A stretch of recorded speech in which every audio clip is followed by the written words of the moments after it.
Good morning friends. आज है 24 जून 2022। तो चलिए शुरुआत करते हैं आज की द हिंदू एडिटोरियल वोकैबुलरी की। वोकैबुलरी से आज का पहला वर्ड है tiger by the tail. Tiger by the tail ये वर्ड फ्रेज की तरह यूज होता है।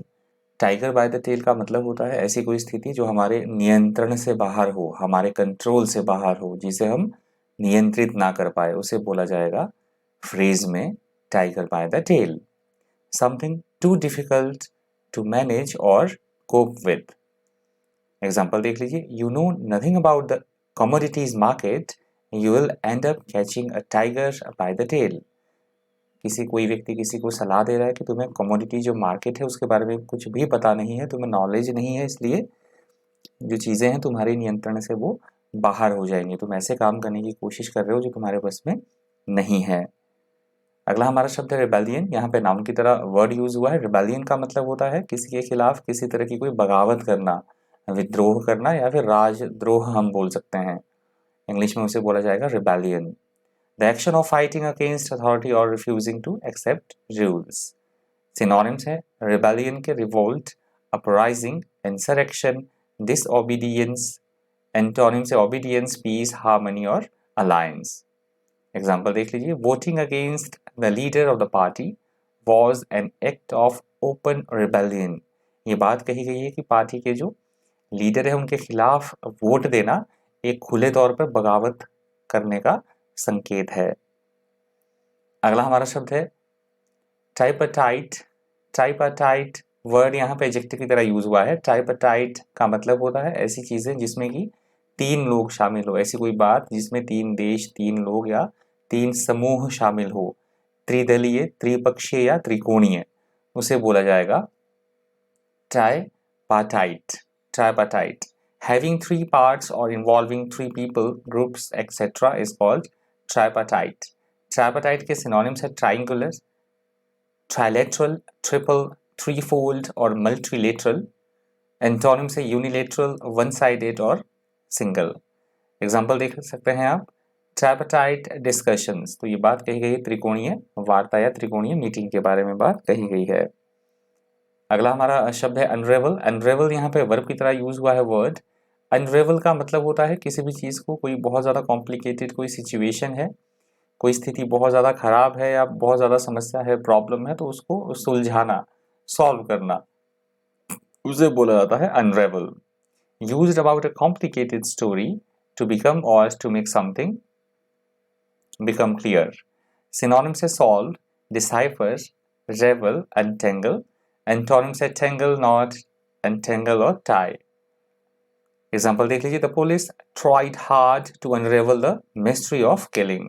बात कही गई है कि जो किसी तरह के कत्ल का जो केस था, मिस्ट्री थी, पुलिस ने उसे सुलझाने की जो है वो भरपूर कोशिश की, भरसक प्रयत्न किया।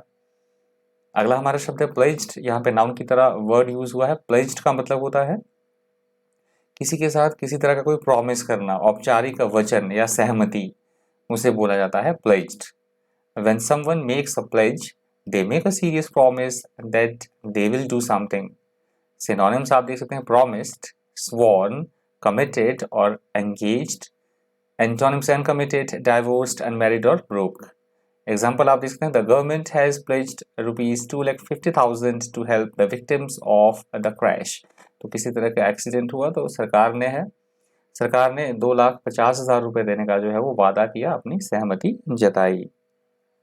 जो मतलब क्रैश में जो विक्टिम्स थे, जो पीड़ित थे, उनको कहा कि वो, सरकार ने कहा कि वो 2.5 लाख रुपए उनको देंगे। अगला हमारा शब्द है सूद। यहाँ पे वर्ब की तरह वर्ड यूज हुआ है। सूद का मतलब होता है किसी को किसी तरह का ढांढस बंधाना, सांत्वना देना, आश्वासन देना, मतलब make feel good to someone.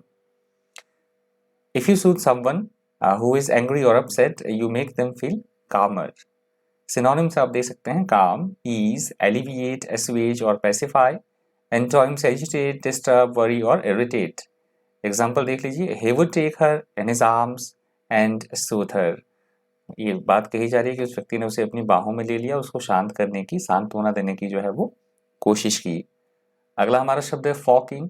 Flocking word यहाँ पे नाउन की तरह यूज हुआ है। फ्लॉकिंग का मतलब, फ्लॉक का मतलब होता है झुंड, उसी से ये वर्ड बना है फ्लॉकिंग।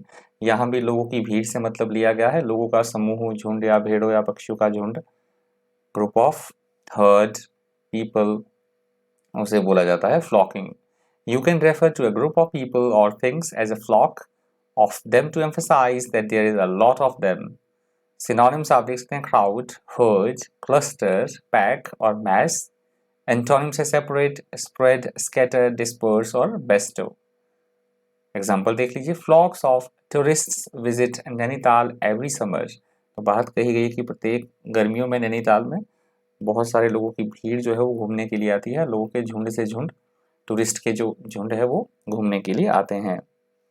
अगला हमारा शब्द है मैकिनेशन। मैकिनेशन वर्ड यहाँ पे नाउन की तरह यूज हुआ है। मैकिनेशन का मतलब होता है किसी के खिलाफ किसी तरह की कोई साजिश रचना, चालबाजी करना, पैंतरेबाजी करना, तिकड़मबाजी करना, उसे बोला जाता है मैकिनेशन।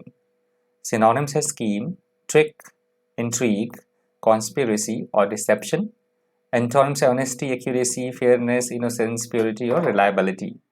एग्जाम्पल देख सकते हैं आप, after being caught running a machination against his political rival, the ruthless candidate lost the election. तो ये बात कही गई है कि अपने जो उसका काउंटर पार्ट था, अपना मतलब जो राइवल था राजनीति में, उसने उस व्यक्ति के खिलाफ जो है साजिश रची, चालबाजी रची, परंतु फिर भी वो इलेक्शन जो है वो चुनाव हार गया। अगला हमारा शब्द है रिजेंटमेंट। यहाँ पे नाउन की तरह वर्ड यूज हुआ है। रिजेंटमेंट का मतलब होता है किसी के खिलाफ किसी तरह की कोई नाराजगी जताना, नाखुशी जताना, क्रोध जताना, उसे बोला जाता है resentment. Resentment is bitterness and anger that someone feels about something. Synonyms आप देख सकते हैं bitterness, animosity, indignation, rancor. Antonyms है helpfulness, blessing, togetherness और love. Example देख लीजिए, she expressed resentment at being interviewed by a social worker. एक महिला की बात की जा रही है कि उसने आपत्ति जताई क्योंकि सोशल वर्कर जो सामाजिक कार्यकर्ता था उसके द्वारा उनका उस लेडी का इंटरव्यू लिया गया, तो उस पर उस लेडी ने आपत्ति जताई, नाराजगी जताई या क्रोध जताया। अगला हमारा शब्द है स्नोबॉल्ड। स्नोबॉल्ड वर्ड यहाँ पे राउंड की तरह यूज हुआ है। स्नोबॉल्ड का मतलब होता है किसी भी चीज में बड़ी तेजी के साथ वृद्धि होना, इंक्रीज रैपिडली, तेजी के साथ बढ़ना, फैलना किसी चीज का, that is called snowballed. Synonyms आप देख सकते हैं माउंटेड, सोर्ड, एस्केलेटेड और multiplied. Antonyms abated, contracted, declined और decreased. एग्जाम्पल आप देखते हैं, from those early days the business has snowballed. तो ये किसी व्यापार की बात की जा रही है कि शुरुआती दिनों में व्यापार जो है बहुत तेज गति से वो मतलब ग्रोथ करने लगा, बहुत तेज गति से व्यापार बढ़ने लगा। अगला हमारा शब्द है पैलेटेबल। पैलेटेबल वर्ड यहाँ पे एडजेक्टिव की तरह यूज हुआ है। पैलेटेबल का मतलब होता है ऐसी कोई बात, ऐसी कोई सलाह, ऐसा कोई विचार जो कि स्वीकार किया जा सके, सेटिस्फैक्ट्री हो, स्वीकार करने योग्य, या फिर जो स्वादिष्ट भोजन होगा उसे भी बोला जाता है पैलेटेबल, मतलब palatable food. If you describe something such as an idea or method as palatable, you mean that people are willing to accept it. Synonyms आप देख सकते हैं pleasing, acceptable, agreeable और tasty. Antonyms है distasteful, disgusting, foul और bad. Example देख सकते हैं आप, well, these are the more palatable choices. तो ये बात कही जा रही है कि जो ये choices है, ये जो options है, ये काफी मुझे उचित या संतोषजनक ये choices लग रही हैं। अगला हमारा शब्द है at a cross roads. At a cross roads word phrase की तरह यूज होता है। एट अ क्रॉस रोड्स का मतलब होता है हम ऐसी स्थिति में है, ऐसे बिंदु पर है जहाँ की जो कि क्रूशियल पॉइंट हो, एक जहाँ पे महत्वपूर्ण पड़ाव होना किसी भी बात का, किसी भी स्थिति में महत्वपूर्ण कोई पॉइंट, महत्वपूर्ण कोई पड़ाव पर होना, उसे बोला जाता है at a cross roads. At a point of decision और critical juncture or at a point when a choice must be made is called at a crossroads. Example आप देख सकते हैं, after earning my degree, I am at a crossroads. कि degree complete करने के बाद मैं बिल्कुल एकदम क्रूशियल अपनी स्टेज पे था, क्योंकि मुझे ये फिगर आउट करना था कि मुझे लाइफ में मतलब मेरी लाइफ किस तरफ हेड करेगी, किस तरफ जाएगी इससे आगे, तो मुझे मतलब वो एक इम्पोर्टेंट मेरे जिंदगी में एक पड़ाव था। अगला हमारा शब्द है पैराडाइम। यहाँ से दूसरा एडिटोरियल भी शुरू हो रहा है, आप हेडिंग देख सकते हैं। पैराडाइम का मतलब होता है किसी भी चीज़ का एक उदाहरण पेश करना, या किसी चीज़ को हम किस परिप्रेक्ष्य से देखते हैं, किस नज़रिए से देखते हैं, या एक मॉडल पेश करना, किसी चीज़ का मिसाल पेश करना, उसे बोला जाएगा paradigm. A paradigm is a model for something that explains it or shows how it can be produced. Synonyms आप देख सकते हैं model, pattern, example और standard. Antonyms है flow, fake, atypical, sample, untypical और exemplar. Example देख लीजिए.